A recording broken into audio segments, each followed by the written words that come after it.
I think we can all agree that the standard 12-week maternity leave in the United States is woefully insufficient, but it's a reality for a lot of working moms. But what happens if you need to return to work even quicker than that? Believe it or not, I've had a lot of clients who have needed to return to work, sometimes even as early as 3 weeks postpartum, which is just crazy. But sometimes they have school or a residency, or they own their own business or something that they need to get back to pretty quickly. We're going to talk about in this video a few tips and tricks for you on how to master a short maternity leave, a really short maternity leave. These are great tips for anyone who's doing, even 12 weeks is a short maternity leave too, right? But I know there's scenarios where it's got to be really short. So that's what we're going to talk about. If this is a scenario that you find yourself in, my number one suggestion for you is to get some help. You have no time to waste.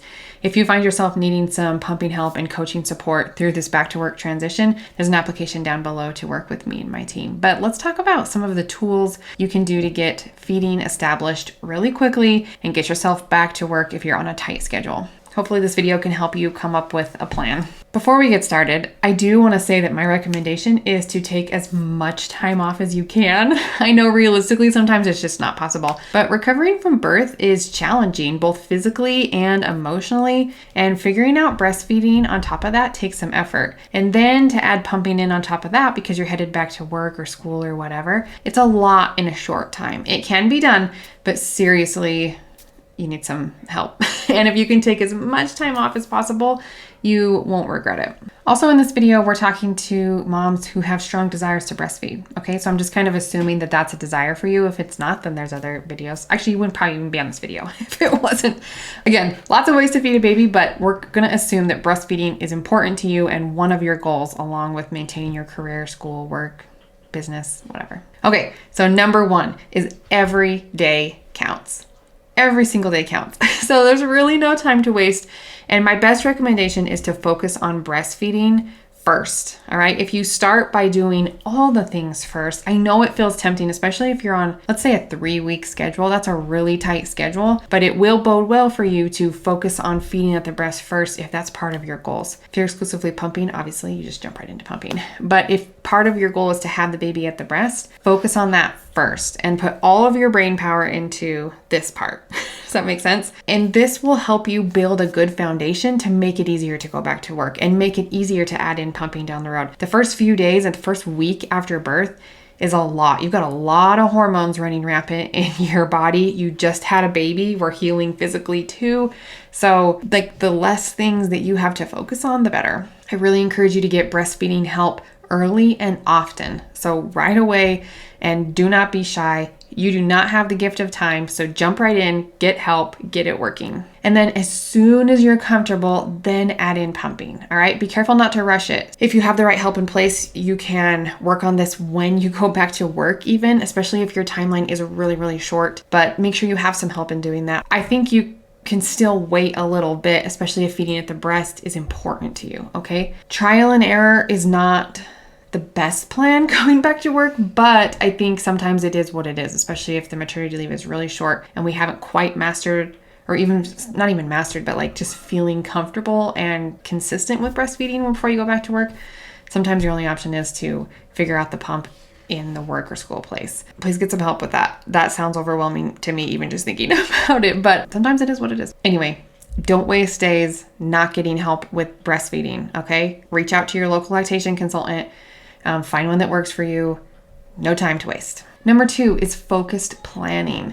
And I think this is in twofold. One is really having a plan and taking everything off of your plate that you possibly can. And then 2, also accounting for periods of grace and relax, okay? Because you also need to heal from birth and you're gonna be sleepless and it's just gonna be a lot. So we can't have like a totally regimented plan that we're just like married to. We do have to account for some healing and some flexibility as well. But any tasks that you can take off of your plate, do it, okay? We really only want you to focus on healing and breastfeeding, right? Because we just do not have enough time. You cannot be cooking, cleaning, doing chores, other responsibilities. Don't be sneaking work in. Your maternity leave's already short. Just anything that can be taken off your plate, do it, okay? Plan to stay home, focus on yourself and the baby. This is going to take some planning on your part to get your life in order so that you can do that, calling in some favors, prepping some freezer meals in advance, relying on a secondary caregiver to take over some of those tasks, clearly communicating that to them, all of these things. A really focused plan that also allows for some flexibility. Okay, number 3 is setting up realistic expectations. Number 1 step in this one is to stop the comparison game. Okay, your story looks different. And if you're on a very short maternity leave, it's going to be different than a lot of the other moms who have longer maternity leaves. And in the United States, often 12 weeks is that number. But if you look at Europe, I worked with mothers over in Europe for a while too. Their maternity leaves are often longer. Now, it varies country to country. So if you're in Switzerland or something, it's short, right? But if you're in Slovenia, it's probably long, right? The Netherlands, I think, had a pretty decent one. I can't remember, and I'll probably misspeak now if I try and remember them off the top of my head, but it's short. So your experience is going to look different. You may not get the peaceful lounging and just relaxed time. I wish you could. I wish I could hand that to you because it's amazing. And it's what helps us continue to move toward the biological norm of feeding at the breast, right? But I get it. Sometimes we just don't get that. But if you compare yourself to others, you're going to be not only struggling to keep up, but really sad and disappointed too, okay? So just embrace your story. We got to come up with some realistic expectations for you. What can you feasibly do in a short time frame, all right? You might have to make some compromises here, and I wish it wasn't that way, but it is. So you have a short time. There's no way you can do everything. So you're going to have to figure out what are the most important things to you and what are the things that you can let go during this period of your life. By the time you go back to work, you're probably not even going to be healed from the birthing process, let alone have your life together. Okay, so keep your return to work as light as possible, as little as you can do when going back. I know, especially if you're in a residency, I know it can be just what you're given, but you'd be surprised how many times if you just ask and let them know, hey, can I just have a light load, or can I have my next clinical module be one of the lighter ones, or can I, come back 2 or 3 days a week to work for a little while? Can I work from home for a little while?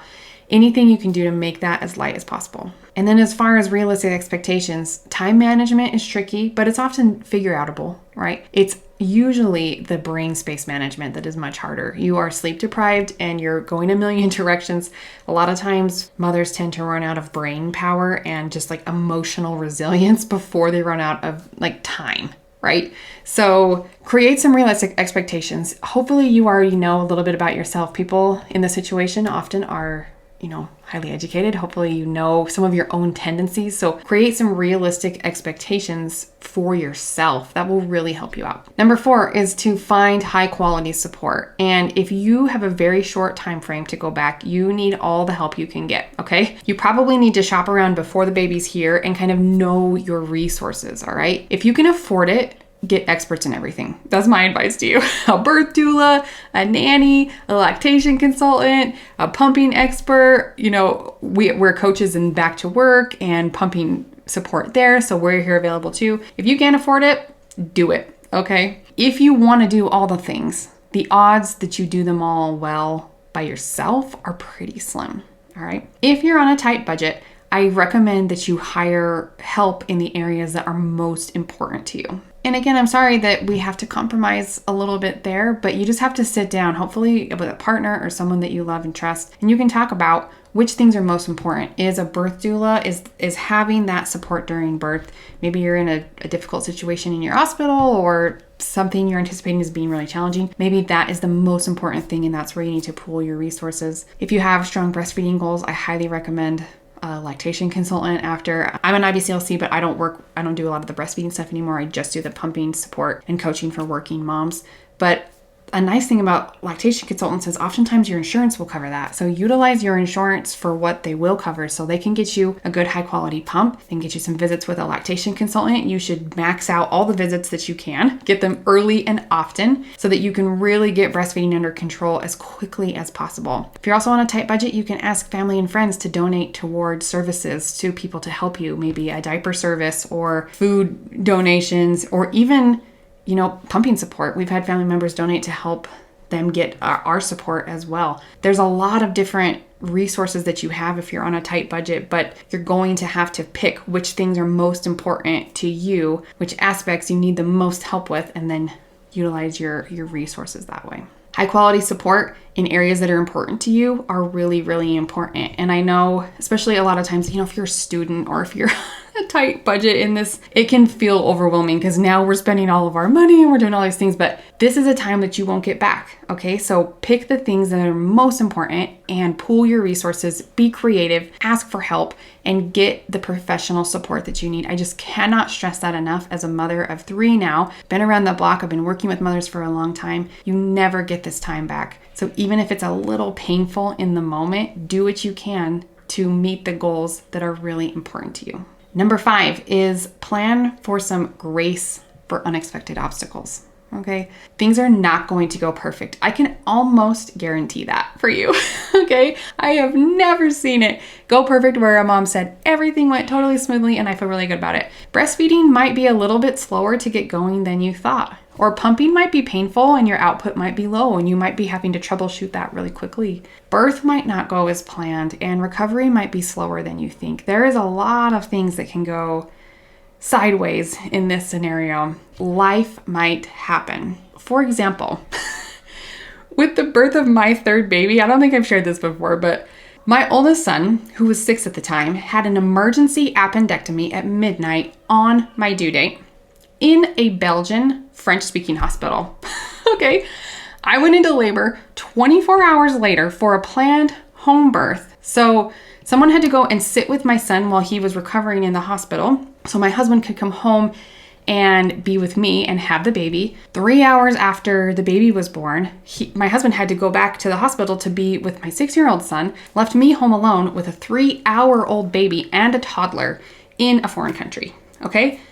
That did not go like I thought it would. And getting our family back together while I was also trying to heal, and that was our 3rd kid. We were, in a foreign country. That was a lot to manage. And so I could not have foreseen that appendectomy on my due date. That was absolutely insane. And you better believe that we called in all the favors. We had friends there to help us out, but it was really challenging. It was total madness, and recovery was interesting, to say the least. My focus was split. The point of that is that life is unpredictable. Okay. Having a well thought out and realistic plan is essential. So I don't want to discount that at all. You have to have some kind of plan that seems doable for you, that accounts for things that you can see. But if you have a short maternity leave and high breastfeeding goals, you really need to have grace be a part of that plan. Things are gonna go weird. And so hopefully you have a lot of these things set up in place. You've got grace for yourself. You've got high quality support in your corner, or you know where to go. You've set up realistic expectations for yourself and for your situation. You have a focused plan that is laid out and you know what you're doing. You've taken everything off of your plate that you possibly can. And then you start early and focus on one thing at a time. Every day counts when you have a short maternity leave. If you will be pumping and going back to work and you want a long-term coach in your pocket, please let us know. We often wait to speak with people who apply on maternity leave, but if you have a short maternity leave coming up and you want to speak to us in late pregnancy, just shoot me an email. It's Allison@newlittlelife.com, and we'd love to talk with you early, because you need to get stuff set up beforehand, right? We gotta have a plan, because you just don't have any time to waste, and we don't want things to fall apart if they don't have to. If you have a short maternity leave, I wish you the best of luck. I hope this video helped give you some insights from the clients that I've worked with and seen what's worked and what hasn't, what's come up for them. Again, if you need some help, there's an application down below, but good luck and happy pumping.